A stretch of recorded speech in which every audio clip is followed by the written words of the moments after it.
El presente trabajo se titula La discapacidad visual y la educación en el arte del Antiguo Egipto, realizado por María González Sánchez de la institución Universidad de Salamanca.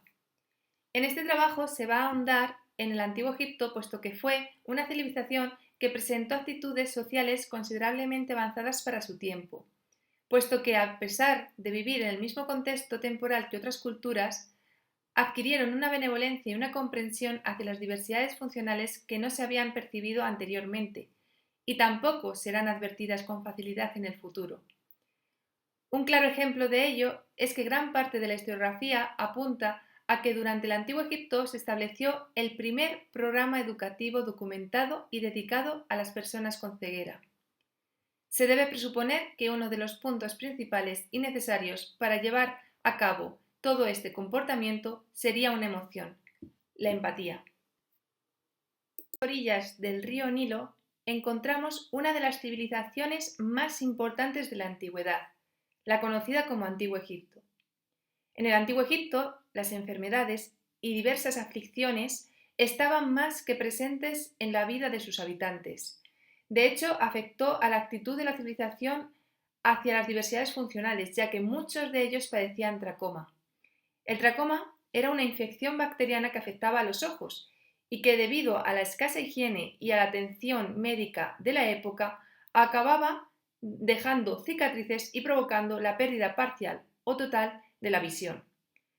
Del mismo modo, algunos autores señalan que muchos artesanos egipcios sufrían deficiencias visuales debido a lo que se le conoce como la ceguera de los ríos, causada por el polvo que desprenden las hierbas, especialmente cuando los artesanos buscaban hojas para hacer papiro y encontrarlas a las orillas del río Nilo.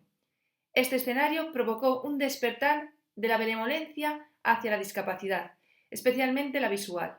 De hecho, cabe destacar que la medicina egipcia aportó avances muy relevantes en materia de ayudas artísticas y protésicas, un legado que ha perdurado en el tiempo. La investigación arqueológica mediante el análisis osteológico ha permitido profundizar no solo en cómo se trataba peyorativamente a los individuos con diversidades funcionales, sino también en cómo se les aplicaba prácticas de cuidado.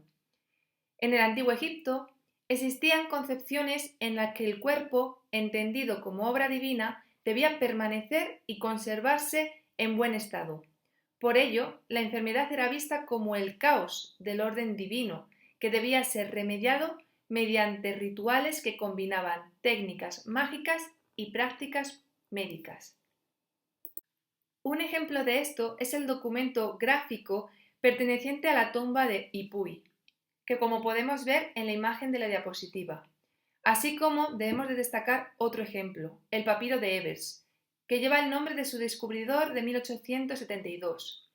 En este papiro se recogen y explican algunas recetas que podían ayudar a mejorar los dolores en el parto y la lactancia, así como aliviar dolencias causadas por tumores benignos y malignos, o explicar cómo intervenir en determinadas afecciones, como en el caso de las cataratas.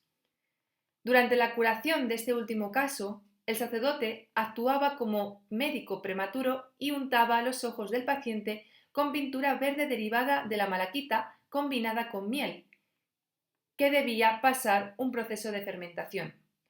Gracias a esta pintura y al ritual curativo, los egipcios creían firmemente que la intervención divina sanaba al paciente. Sin embargo, no todas las discapacidades se veían de la misma manera, ni eran tratadas de la misma forma por la sociedad egipcia. Por ejemplo, dentro de la mitología egipcia había deidades que tenían ciertas discapacidades.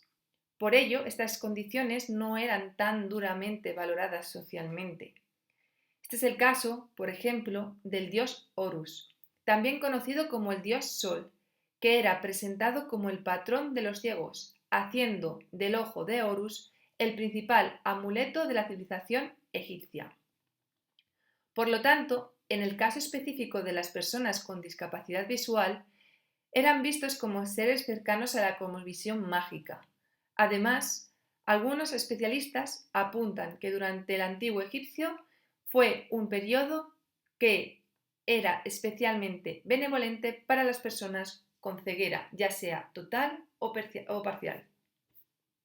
Del mismo modo, siguiendo con el hilo argumental relativo a la discapacidad visual, los trabajos que desempeñaban estas personas han sido muy variados y en determinadas ocasiones valorados con un alto grado de reconocimiento social. Uno de los trabajos más comunes que podían desempeñar era el de músicos, especialmente como arpistas. Además, se conservan algunos testimonios que así lo demuestran y se ha deducido que llegó a ser un puesto tan habitualmente desempeñado por los ciegos que, en parte, puede concebirse como una profesión exclusiva de este colectivo.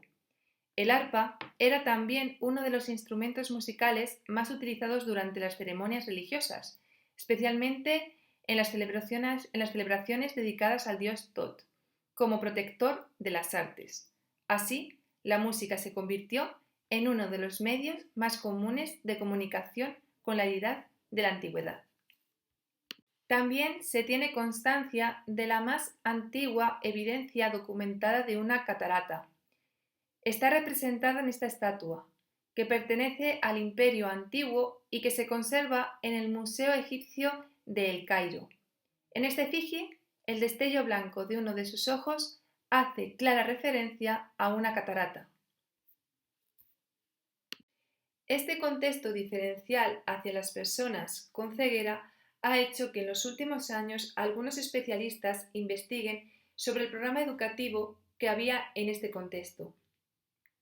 Tras estas investigaciones, se ha llegado a afirmar que aquí encontraríamos el primer programa educativo documentado dedicado a personas con ceguera, y atreviéndose a dar como fecha de inicio el año 970 a.C. Asimismo, otros autores han llegado a afirmar que fue precisamente en Egipto donde se crearon las primeras instituciones de defensa y ayuda mutua para prestar auxilio en caso de dificultad, como es el caso de las cofradías de ciegos, aunque hay que tener en cuenta que el término institución sigue siendo un concepto alejado de la idea preconcebida que tenemos de las instituciones contemporáneas. En conclusión, el análisis del Antiguo Egipto a través del arte revela una sociedad que destacó por su avanzada sensibilidad hacia la diversidad funcional, evidenciando actitudes benevolentes y comprensivas en un contexto temporal en el que estas características no eran reconocidas de forma generalizada. La presencia de un programa educativo específico para personas con ceguera y la manifestación de empatía reflejan una profunda consideración por la igualdad y la inclusión social. Este fenómeno, arraigado en las realidades sociales y laborales de la época, demuestra que la empatía es un motor de comportamiento que puede transformar significativamente las actitudes de una sociedad.